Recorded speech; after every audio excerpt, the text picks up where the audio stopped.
Hello, my name is Dr. Anthony Talorico. Today I'm going to talk about headaches. So for a lot of people, headaches are part of their normal daily life. Unfortunately, that's not normal. On average, a person should have no more than 5 or so headaches per year. The overwhelming majority of headaches are related to the function of the cervical spine. And the cervical spine is your neck, and predominantly the upper neck. So I'm going to draw a little bit on the board here, see if I can shed a little light on this subject for you. First, before I do that, I'm just going to grab the spine. I want to show you what's going on here. So in the upper neck, the first 3 bones are right underneath the skull here. This one's called the atlas. This one's called the axis, or C1, C2, and the third one's called C3. In cases of headache, predominantly what we're looking at are issues with these 3 bones, or the relationship of the skull to the top bone in the neck. Now the reason those particular bones are so important is there's nerve supply. So if we look at the spine and we're putting the bones here, 1, 2, 3. This one has a little pivot, okay? So this is the base of the skull, and there's these little things here called condyles that these vertebrae will ride on. And so nerves coming out of this part of the spine go back up into the head and supply things, not just sensation, but also help to control blood flow. Additionally, there are blood vessels traveling through the spine themselves called the vertebral arteries.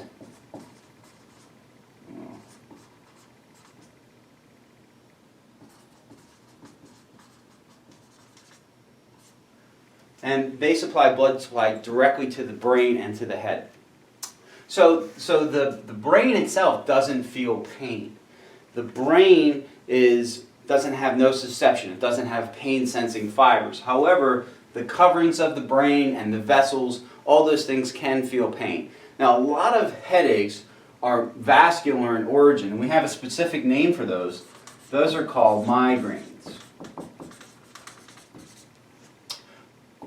Women get way more migraines than men do. So it's kind of like a bell-shaped curve, and this is based on age.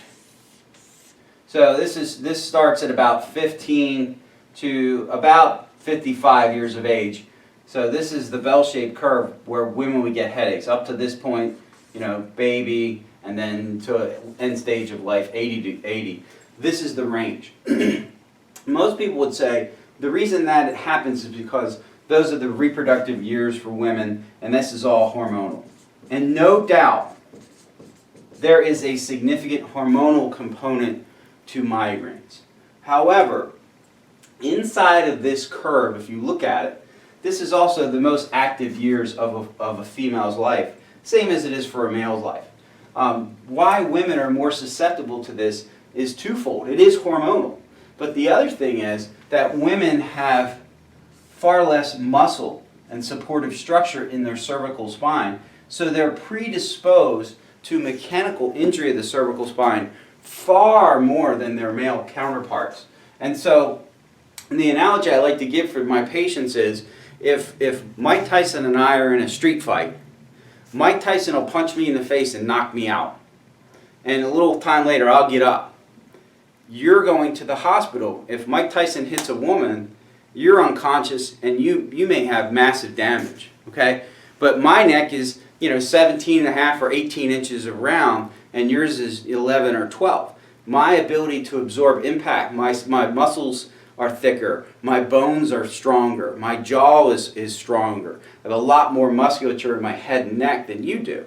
So the same equivalent is, if we're sitting in a traffic jam and a guy rear-ends me going 5 miles an hour, I just might be angry. I'd be like, hey, what the heck?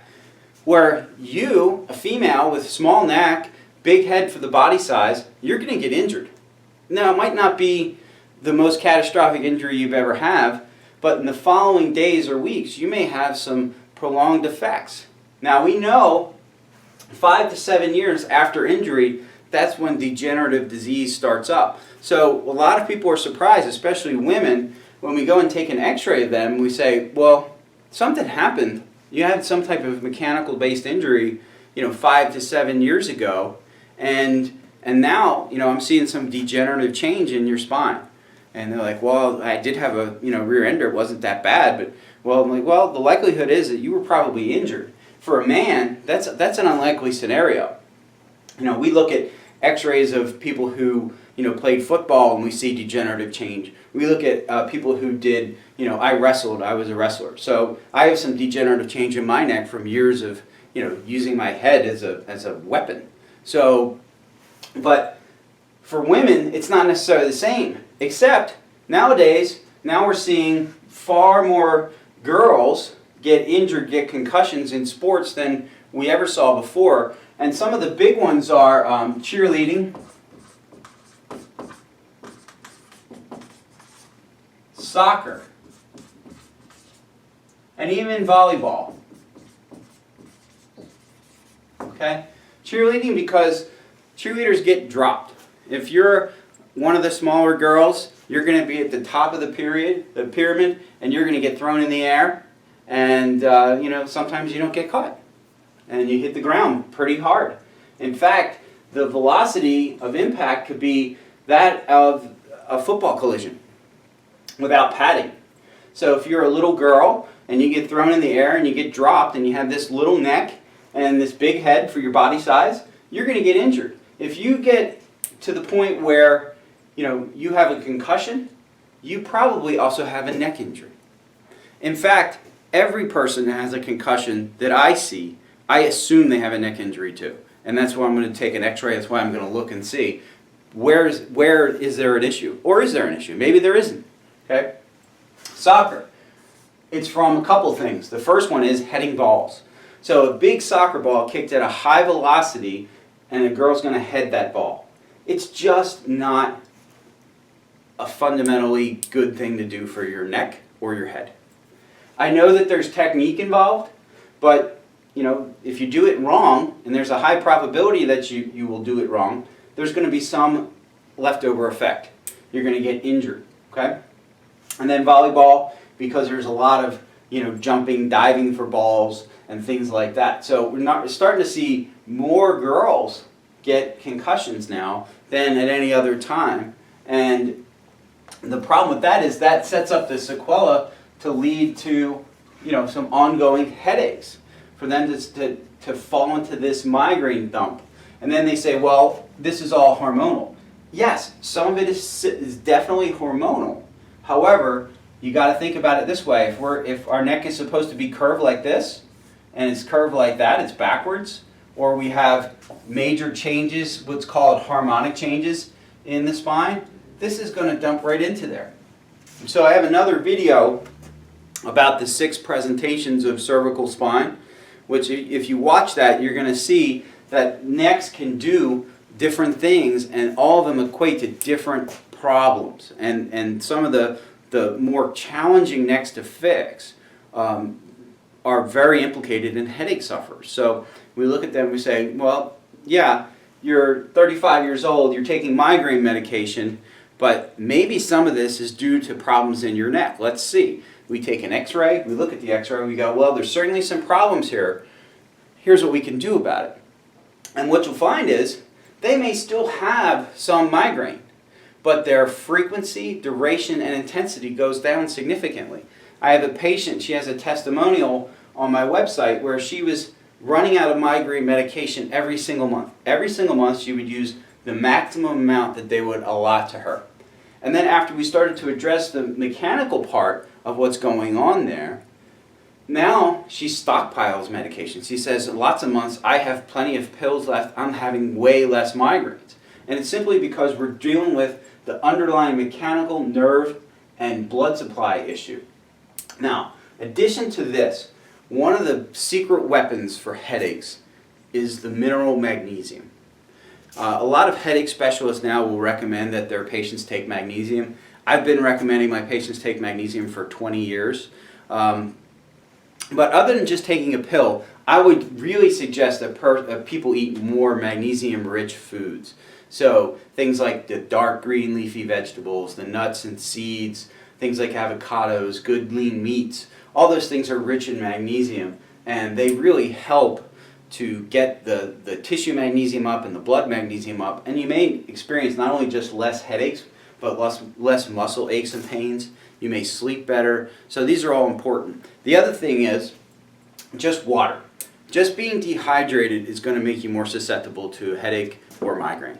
So drink plenty of water throughout the day. Try to drink about half of your body weight in ounces. So if you weigh 150 pounds, try to drink 60 to 75 ounces a day.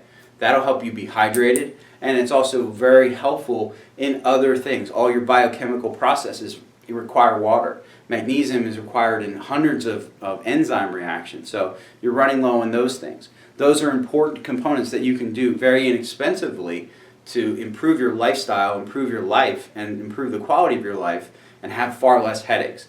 So if you're a headache sufferer and you're having headaches a few times a week, you need to understand that is not normal.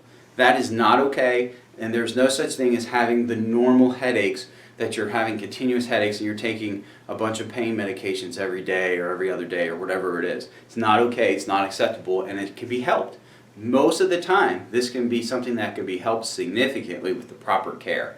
If you're a migraine sufferer, don't immediately go into the mindset that every headache you have is migraine related. It's not true. Also, migraine sufferers also have stress headaches and other headaches. If you look at the data across time, we know about 80% of all headaches are related to the cervical spine. So 4/5 of all headaches have a neck origin. Now, most people are treating the other 20%. They're thinking all the other headaches are the other 20%. Oh, I have sinus problems. Oh, I did this, I did that. It's my allergies. And they take medications, but they're treating the smaller percentage when most of the problems are really up here. Okay? So if you have any questions or comments, please leave them underneath the video or respond. If you have questions for me directly, I'll leave some links and things so you can know how to get in contact with me. And again, thank you for watching.